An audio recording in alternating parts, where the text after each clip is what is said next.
where does anti-Semitism come from? Why does it exist? Why is there this hatred for us? Like you see, no competition. They don't hate others. For example, what's bothering them? We've discussed it. We're chosen. We say we're chosen, and therefore it creates this anti-Semitism. Well, guess what?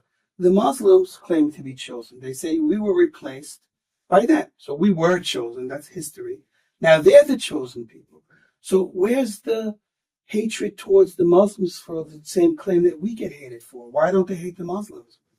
Or the Christians that claim to be the new way to connect with God forever. And if we don't go their way, then we're not going to connect.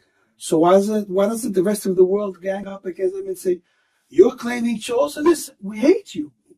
So they claim that we were replaced. Yet all the hatred is still focused on our claim and not theirs.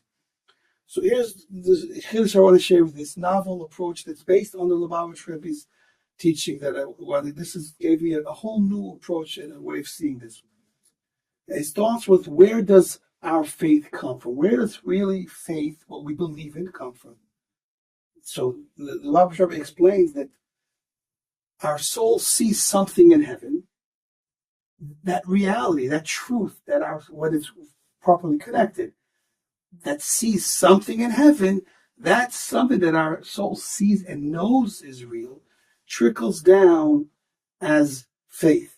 Now, there could be a person disconnected which can have a false faith, but we're talking about the correct faith. When you have a connection to your soul and the correct faith comes down from heaven to your conscious being.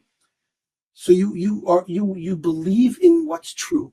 And so I want to suggest, based on this, that the Lubavitch explains where faith comes from. It comes from what the soul sees. So the knowledge of the soul becomes our faith. And what is that? The people of the world, everyone has a soul. And their soul, on a subconscious level or a higher level, sees the reality in heaven. And so the whole world sees that the Jewish people are the chosen people. And no one else is chosen in that same way. They can have their purpose, but not the purpose that we have, that they're trying to steal from us. And since they know that it's true only by us, so there's only hatred towards us because they're jealous. That's why there's no hatred towards the Muslims for the same claim, and they're more numerous and more power. So they should hate them 10 times as much as they hate the Jews. They should hate the Christians 10 times more than they hate the Jews. But no, they hate us 10 times than they hate both of them put together, because everyone in the deep down recesses in their soul and in their subconscious and where their faith comes from knows that our claim is the only true claim, and that's why there's anti-Semitism. So I think you wanted to talk about solutions, and I'll suggest quickly what my suggestion for the solution is this. We were all created by God with a purpose. You can only be that which God created you to be. To want to be more or different than what God created you to be is getting in the way. It's ruining this whole story of life. Everything's essential. God does not have a limit in essentialness. He can make anything and everything essential. You are what you are, unique, and can contribute what only you can contribute. Jew, non-Jew, every nation, every person, every level of scholarship, every level of beauty, we are our own world. And so when I ignore myself and all of the things that God gave me, for example, whatever the Muslims or the Christians, and I become jealous of what the Bnei Yisrael has, what the children of Israel has, I'm stealing away all of God's gifts and all of what I have, all my worth. I'm making myself worthless when I become jealous and hate someone else.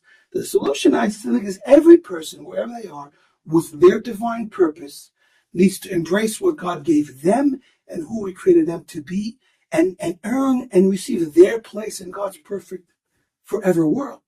Then we'll have unity, harmony, love, acceptance, tolerance, and all of the good things.